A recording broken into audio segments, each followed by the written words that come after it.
Welcome to the Girl Talk Mental Health.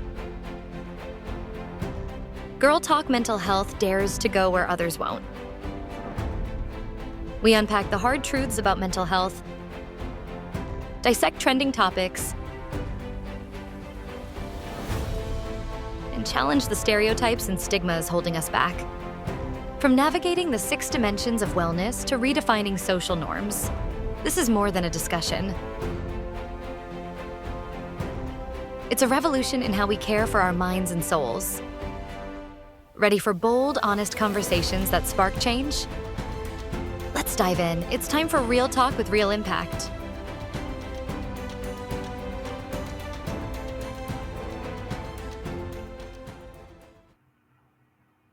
You never forget the silence of depression. It's the kind of that echoes louder than any noise. But in a kitchen where the clutter of mixing bowls and the smell of vanilla fill the air, healing can have a sound and a scent. Today, we're diving into a story that's as real as it is delicious. So let's welcome our special guest, Katherine Svoboda. I know I chopped it up. I'm sorry. And she didn't just bake cookies, she baked her way back to life. So welcome her to the stage.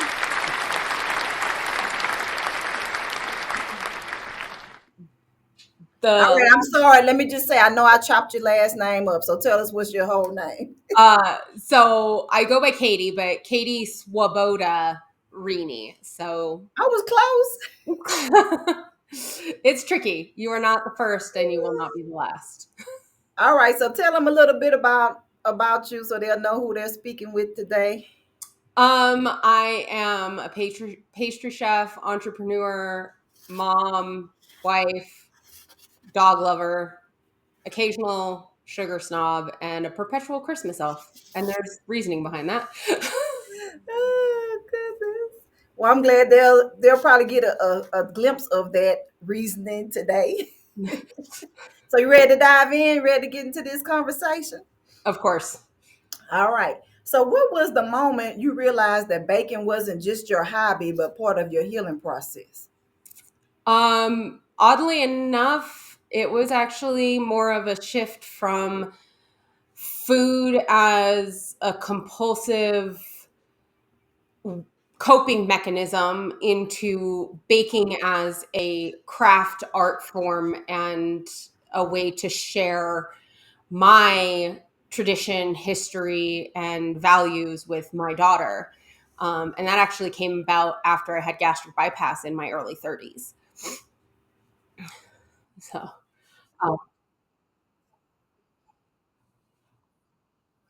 Gastric bypass? so uh, I have always loved food. I've started watching Julia Child on PBS as a little one, fighting my siblings over the television, and but it became a coping mechanism big time for me. When some crazy stuff happened. First, a major move in my early childhood. I was 11, and we moved from North Pole, Alaska. Hence the perpetual Christmas elf. I'm originally from North Pole, Alaska. Okay. Sacramento, California, when I was 11. Went from having 3 parents in the household to having 1. Went from having 4 siblings to having 2, to within 2 years being an only child in the household because my other 2 siblings moved back to Alaska. And they were acting out over this large transition that wasn't really well supported. And unfortunately, my mother was battling her own depression and was not able to support us in that transition. And they acted out and I acted in. I ate. As an 11-year-old, I gained almost 100 pounds. It was like 95 pounds in less than a year. Which, looking back now, I'm like, oh my goodness, that is significant, even for an adult. And I continued to go through this cycle of body shame, binge eating, eating to cope, just eating to feel something, because I was severely depressed. But when I was 16, I had started digging my way out of this depression slowly. I had actually asked my mom to go and see a counselor. Psychology was actually a special interest of mine in high school. And I was like, okay, I know I need some help. So I started digging my way out. I actually tested out of high school early to go to college for psychology was what the plan was. Okay. And my mom became terminally ill. Mm. So instead of going to college, I went back to Alaska to live on my sister's couch because it was either that or foster care because I was a minor. Mm. And then when she came out of it was in an induced coma. That's a whole big long story in itself. Uh-huh. I went back down to caretake for her. And during this time, like I was working, I started my first job at fast food. I was working at Wendy's and supporting my sister and her family partially also. And then my mom decided she was terminally ill and four of her children, and then she had two grandchildren and one on the way, all in Alaska. She wanted to spend the rest of her life with them.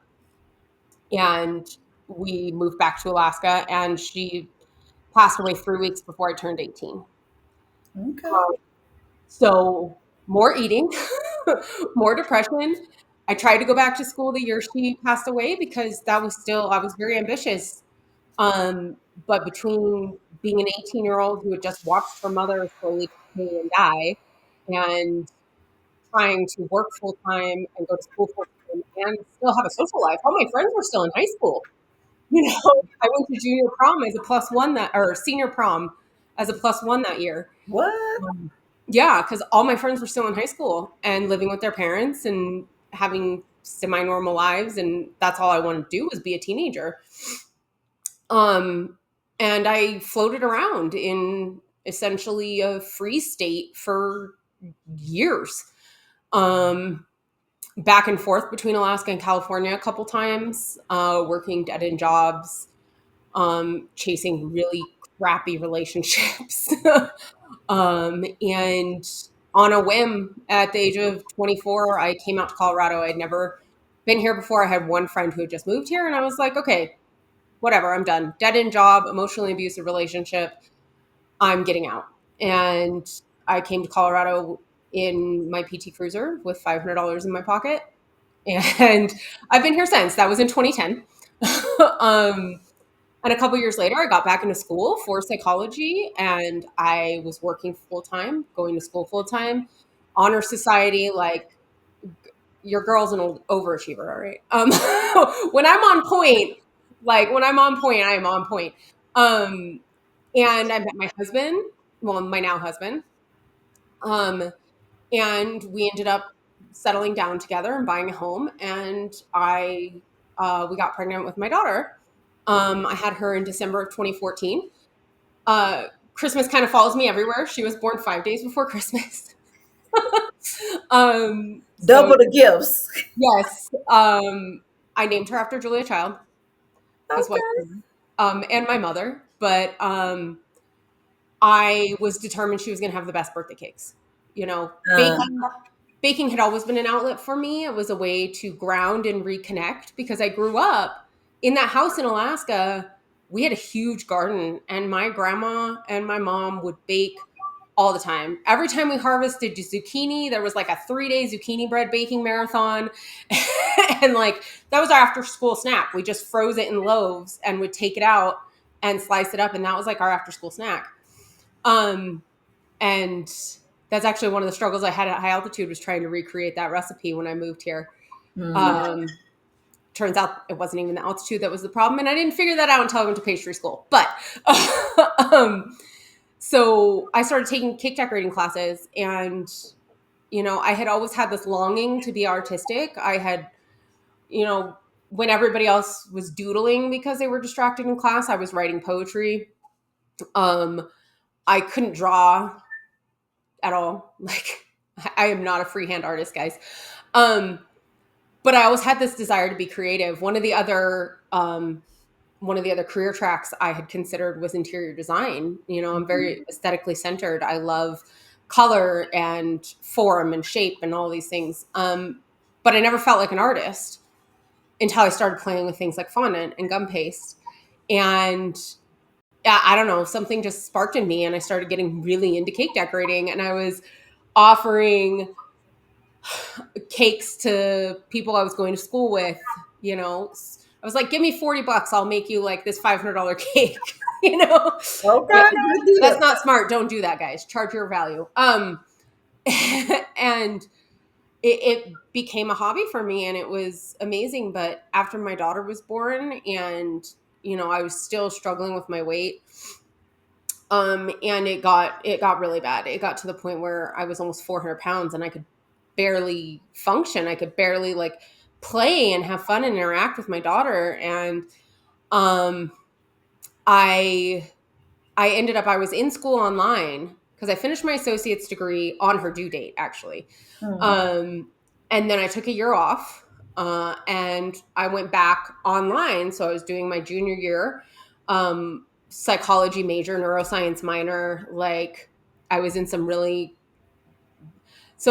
very high level courses for an undergrad and doing it all online with a toddler at home. And I got through my summer semester, my fall semester, and then spring semester. My semi estranged father was diagnosed with laryngeal cancer. And within a couple weeks of finding this out, my brother shipped him to me and was just like, here, you deal with it. So he moved in with us to our 2-bedroom condo. And, um, you know, my daughter who had stayed at home with me her whole life, you know, she was a little over 2 years old at the time. We put her in daycare a couple days a week. I took over his medical care. And the last couple months of his life were spent with that. I was doing my gastric bypass coursework and requirements during the time. I had my daughter as a toddler, my terminally ill father, and I finished up my semester sitting in the ICU with him, and he passed away a couple days later. Wow. And to say I was burnt out is putting it lightly. um, After my gastric bypass, I the funny thing is I found I still wanted to bake. I wasn't hungry. I was not hungry. I had for the first 6 months after that surgery, I had no interest in food. I was like, ugh, I have to eat again. Which is very foreign. It's Yeah. very But foreign. sound like you had a if the word is incorrect, correct me, an unhealthy relationship with food. Oh, So, that is. were you ever diagnosed with any type of food disorder or eating disorder? I was never diagnosed with an eating disorder, but later, so through the hospice that my father passed away in, I sought grief counseling. They offered grief counseling, Mhm. and you know the medical issues with my mother. I barely, very briefly touched on what happened, but um, sh- to say that was a traumatic experience is also probably putting it lightly. It was not one of those, you know, sudden. It was this long, drawn out. Um, every single day was a question of like when she was in the coma, I was 4,000 miles away, and we Mm. were calling the hospital every day, going, you know, what's new? And every day the doctors were like, we just don't even know why she's still alive. They had no clue why she was still alive. Yeah. And so it was this very, very drawn out process. And even though I had 4 siblings, I had been alone with her. I had been the one who took her to the emergency room. I was there the day after like when it was almost like I saw her die twice because the first day I saw her in the coma, it was like, that's not my mom. Like, Right. what's going on? And, uh, and there wasn't really emotional support in that, right? My dad was kind of around when I went back to Alaska, but not supportive in any way. My siblings all had their own lives. None of them had lived with her in 2 years, right? Mhm. So, in the grand scheme of things, I was the only one whose life actually changed, right? Mhm. Um, I mean, I moved in with my sister, so her life shifted somewhat. My niece was a month old at that time. Um, but she also got another pair of hands to help with the baby because I ended up becoming another caretaker for my niece. Mm. And so it was still very isolating and lonely, and um there was no counseling. Like, nobody ever stepped up and was like, hey, this must be really rough on you. Like, do you need Mhm. some help? Do you need Well, some that's the support? thing, yeah, about depression. It usually is lonely and isolating, which Right. really is the reason why it escalates, and then sometimes ends up presenting into suicidal ideation or some other disorder, right? And Mm. that, my mother battled depression my whole childhood, and had a lot of body image issues, which she projected out onto me. Mhm. And that 11-year-old who gained almost 100 pounds in a year, um, her mother bought her first diet pills off of an infomercial when she was 14. Mm. Um, and it's, looking back now, it's one of the biggest points of sadness and loss for me is that she suffered from depression so horribly that she never reached any of her potential either. Like, she was highly intelligent, very charismatic, um, and she was so trapped in that cycle of depression and self-loathing and body shame and the yo-yo dieting and all of these things that I doubt that she got to really experience and enjoy a lot of her life, So which she is had an unhealthy relationship with food as well, very is what you're saying. much, very much. Yeah. Um, and so, and that was one of the things that, as a mother, I've been very determined to try to heal my own heal my own self so Mhm. that I can I can model that for my daughter. Right. Well, Um, Katie, let's take a quick commercial break because that's a great stopping point so that we could talk about that therapeutic space and especially the one that you're trying to create with for your kids. So we'll be right back after this quick commercial break. You weren't meant to break, you were set apart. What if your deepest pain was the birthplace of your greatest purpose? Meet Gingerbread, a child caught in the chaos of her mother's depression and suicide attempts. She never asked for trauma, shame, or to feel invisible, but she found something greater. Set Apart, the journey to find hope through loneliness, shame, and death is more than a book. It's the breakthrough you didn't know you needed. If you've ever said, "I'm fine," when you were falling apart. If you've ever thought, "This story isn't for me," it is. Don't let fear, excuses, or busyness rob you of healing. This book will shatter the silence, stir your soul, and remind you, you were never forgotten. You were set apart. Set Apart, the journey to find hope in times of shame, loneliness, and death, by author Virginia Dale Manning. Available now, because hope can't wait.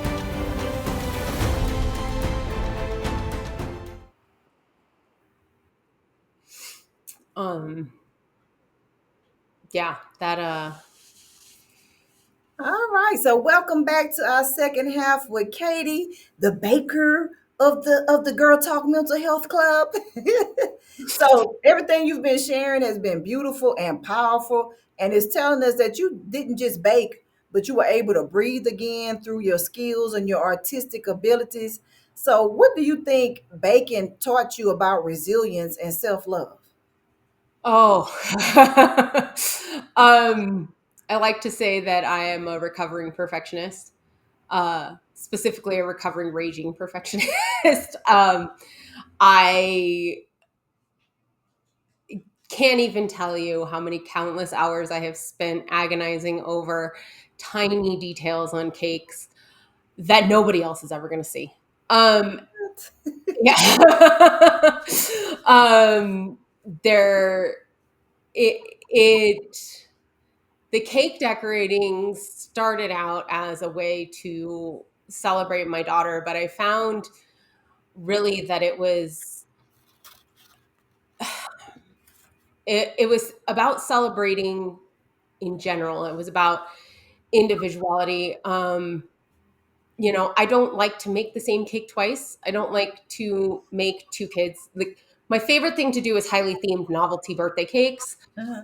Um, that I mean, there was one that I did for one of my daughter's friends that was unicorns and geodes. Like, she wanted unicorns, rainbows, and glitter and rocks. Right? Those were geology and unicorns. And I'm like, wait, how am I going to do this? Yeah. Um, but it could have only been for that kid, you Mm-hmm. know. Um, and growing up as the fourth out of five kids we were impoverished. We did not have money. Um, I used to think that we had just like a miraculous life, but looking back now, like, the adults in my life were struggling constantly, which is why my mom moved us to California when I was 11. She Mm-hmm. was battling depression. She was incredibly unhappy where she was at. That was actually the year she turned 40. Mm. And I am here sitting I'll turn 40 in January. And I'm going, okay, now I understand. Right. And so it really was about more than that. It was about the fact that it was a grounding and connecting thing for me and the family that was broken and scattered and lost and half deceased. And but So it what was would you say is the say to someone watching who doesn't feel like they have a sweet escape yet, like you had? um my it didn't really become truly therapeutic for me until I learned the self-compassion piece, until I learned the getting out of my own head, stepping back. I started to realize that I didn't like any of the cakes I made until took a picture of them and then I looked at the pictures. And I Mm. realized that's because I was able to get out of my head and step back and look at it from a different perspective. Reality was a reality. Exactly. We get so stuck in our own heads and these stories of perfection, right? If it is not perfect, nobody's going to like it. But that actually turns into this: if I don't do something perfect, then I'm not valuable. Mm-hmm. Um, and for me, yeah, it didn't really become, cathartic and therapeutic and an outlet. It at first was a way for me to be liked by other people, right? Like, if I show up to a party, nobody can not like me because I brought the cookies, right? And a Like, beautiful cake. right. So it started out of a place of of a lack of self-esteem and a lack of confidence, right? Like, I'm i- not a traditional person in any sense of the word. So going through the grief counseling was after my father died was so helpful for me that I pursued individual counseling afterwards. Mm-hmm. And through that process, I learned that I actually have ADHD, Mm. which, once I started researching that and how it presents in girls, made so much sense to me. Like, my hyperactivity doesn't come out in the big physical displays that it does with, like, my younger brother, who was diagnosed at the age of 7. It came out in me talking a lot. It came out in me chewing my nails. It came out in my inability to sit still. Okay. It came out in the fact that I was screamed at every time we went to the grocery store because I had so much energy and I was just like, I want this and I want to touch this and I want to do this. And it also came out in my eating, right? My oral fixations. I used to smoke cigarettes. I quit in my mid-20s, but that was one of the things that I would do to find that stimulation. And since then, I've also been diagnosed with sensory processing disorder. um, and so I'm also what's considered twice exceptional, right? Or gifted. And so my my lens, my viewpoint has always been so different from so many people around me. But I've always been very much like, well, I have to be like them or else I'm not going to fit in and they're not going to like me. Mm-hmm. So I was finding ways to compensate, right? Like, oh, they're not going to like me because I talk so much. But if I bring cookies and then I talk a lot, then they're not really going to hate me because I brought cookies. The comfort food, right? You gave them comfort. Right? Like, how can you get angry at somebody who's handing you a cookie? You're not allowed to. It's against the rules. So it started off as a way to really Gain acceptance. exactly Mm. because I didn't feel like I fit in anywhere, and I didn't feel like I was understood. I was never comfortable in social situations at all. Right? I'm very extroverted, and I love people. I mean, I love people. I love talking to people. I love hearing their stories. One of my absolute favorite things in the world is when I feed somebody something and they say, "Oh, this is just like my mom used to make," or this reminds me of, right? The sense of smell and the sense of taste are the two most closely related to memory cues, right? Like they are memory recall cues. And so it's it didn't become that type of healing and therapeutic outlet for me until I learned that self-compassion piece, right? Right. That's wisdom. Which like I my daughter is very unique, but she also mirrors a lot of like myself, right? She is a mirror. And I was finding that I had so much compassion for her for doing things that I was so hard on myself about, right? And I couldn't sit there and be compassionate with her and then not show myself and those parts of me that were similar some compassion also. And not everybody has that mirror that they can look into and be like, "Oh, well, why am I so mean to myself when I can be so kind to this other person?" Right. But just understanding that we're all human. We're all human. Like, and I think part of that for me too is that I was constantly being told, like, you're so smart, you should know better. And it's like, no, how can you know better when it's not modeled for you? Right? If that's not what you see on a regular basis, if that's not what's instilled in you. And so having some forgiveness for not only yourself, but those who came before you too, right? Right. My family couldn't give me anything they didn't have themselves. Right. Well, Kathy, we're at the end of the show. So let the audience know where they can get in touch with you and the special offer that you have for them available. So I started a brand called Sweet Skills Workshops, which the website is just www.sweet-skillsworkshops or they at .com, or they can find me on Instagram and Facebook, sweet.skills.workshops there. My signature course is out now. It's called the Pro Home Baker. And essentially, it's like a mini pastry school boot camp for home bakers.